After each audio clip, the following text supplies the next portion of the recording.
जय माता दी दोस्तों, हमारे YouTube चैनल में आपका हार्दिक स्वागत है। कैसे हैं आप सभी? आशा करता हूँ आप और आपके परिवार के सभी लोग कुशल मंगल से होंगे और माता रानी से यही प्रार्थना करता हूँ कि माता रानी आप सभी को खूब सारी खुशियाँ दें, आप सभी की मनोकामनाएं पूरी करें, आप सभी को धर्म अर्थ काम मोक्ष प्रदान करें।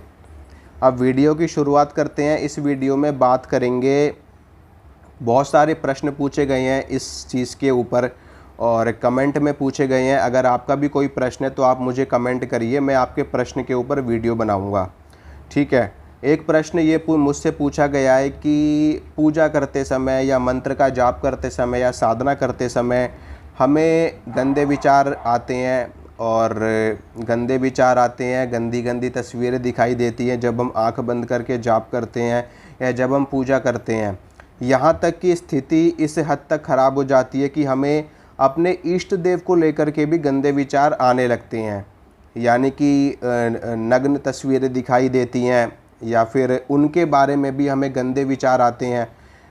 अपने गुरु को लेकर के गंदे विचार आते हैं या फिर किसी को भी लेकर के गंदे विचार आने लगते हैं।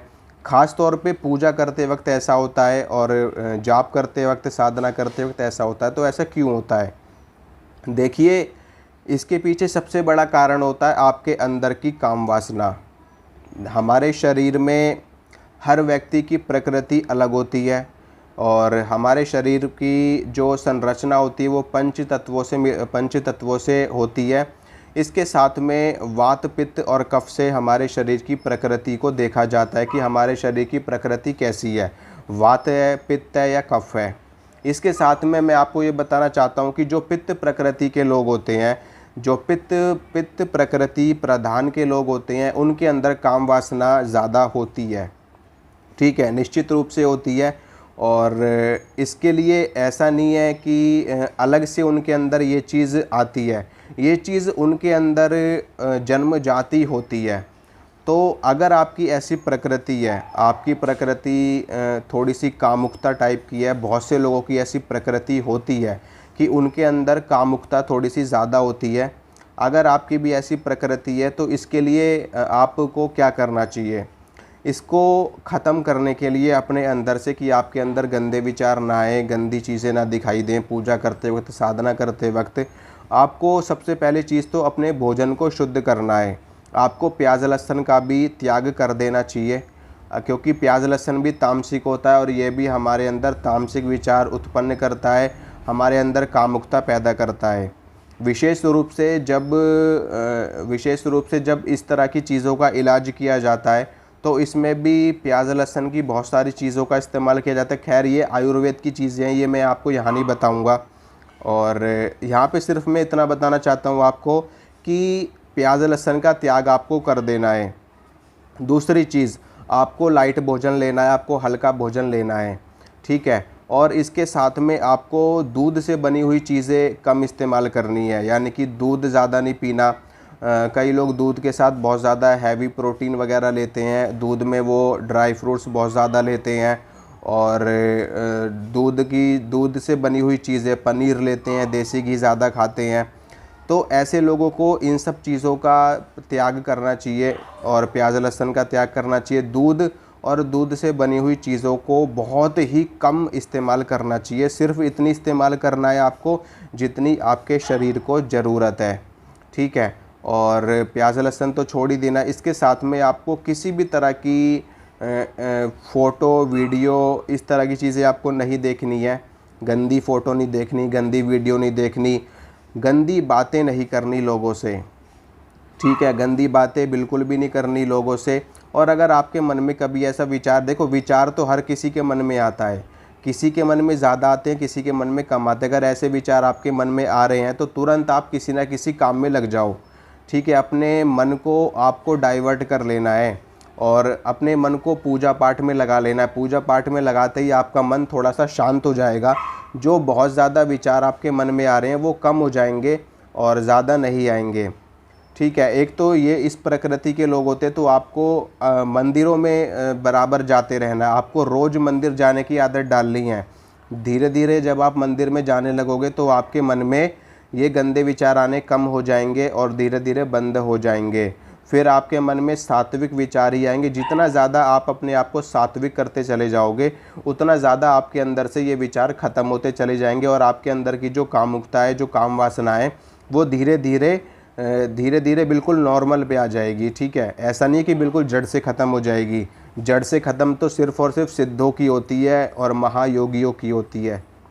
होती सबके अंदर है ये चीज़, किसी के अंदर ज़्यादा, किसी के अंदर कम। तो ये बिल्कुल सात्विक हो जाए, आप अंदर से बिल्कुल सात्विक हो जाओगे, आपका मन शुद्ध हो जाएगा, आपका तन शुद्ध हो जाएगा, आपकी आत्मा शुद्ध हो जाएगी, तो आपके विचार भी शुद्ध हो जाएंगे। फिर आपको कोई विचार नहीं आएगा। और इसके बाद दूसरी तरह की चीज़ें होती हैं, जैसे कि आपके ऊपर किसी ने तंत्र प्रयोग कर दिया, आपके ऊपर किसी ने जिन्न को छोड़ दिया।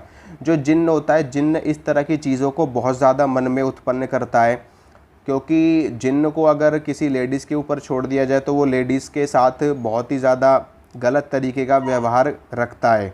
इसके साथ में अगर जेंट्स के ऊपर भी छोड़ दिया तो जेंट्स के मन में वो बहुत ज़्यादा कामुकता वाले विचार उत्पन्न करता है और नेगेटिव विचार उत्पन्न करता है। इसके साथ में अगर किसी जेंट्स के साथ में कोई मरी हुई औरत लग गई है, या कोई चुड़ैल लग गई है, या कोई डाकिनी लग गई है, कोई शाकिनी लग गई है, कोई भी भूत प्रेत लग गई है, मतलब लेडीज़ फीमेल अगर कोई भूत लग गई है, तो वो भी उस आदमी के साथ, उस पुरुष के साथ कुछ गलत संबंध बनाने की कोशिश करती हैं और उनके मन में इस तरह के विचार उत्पन्न करती है। तो और तीसरी चीज़ होती है, अगर किसी ने आपके ऊपर कोई चौकी छोड़ दी, कोई तांत्रिक क्रिया कर दी जिसमें उन्होंने गंदे भूत प्रेतों को छोड़ा है, आपके ऊपर गंदी शमशान की चीज़ों को छोड़ा है, गंदी निम्न कोटि की शक्तियों को छोड़ा है, तो उनके कारण भी आपके अंदर ऐसे विचार उत्पन्न ज़्यादा होते हैं, क्योंकि इन विचारों के कारण आपकी साधना बहुत जल्दी खंडित होती है। बहुत से लोग ऐसे होते हैं जो जैसे ही अनुष्ठान करते हैं 11 दिनों का या 21 दिनों का, उनकी साधना खंडित हो जाती है। वैसे उनको कभी कोई दिक्कत नहीं होगी, लेकिन जब वो अनुष्ठान पे बैठेंगे तो 7 या 8 दिन के बाद ही उनकी साधना खंडित हो जाती है, उनका वीर्यपात हो जाता है, या फिर उनका किसी भी तरीके से उनकी साधना खंडित हो जाती है। ठीक है, तो ये सारी चीज़ें होती हैं, आप इसके ऊपर गौर करिए और अपने अंदर इसको झांकने की कोशिश करिए कि आपके अंदर किस चीज़ की प्रॉब्लम है। अगर आप जन्म जाति ऐसे हो, मतलब कि आपका गुण ही ऐसा है, आपकी प्रकृति ही ऐसी है, तो आपको अपने अंदर पूरा बदलाव लाना पड़ेगा।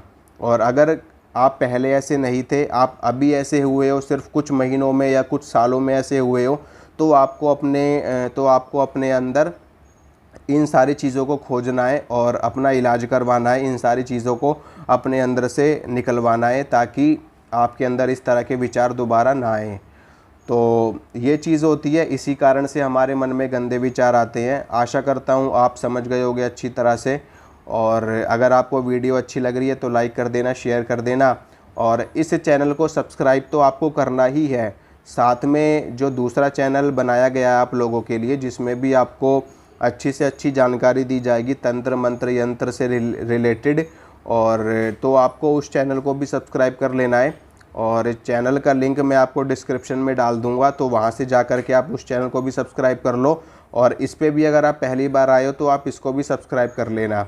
ठीक है, मिलूँगा आपसे अगली वीडियो में। जय माता दी। माता रानी आप सभी का मंगल करे, आप सभी के सारे काम बनाए। जय माता दी।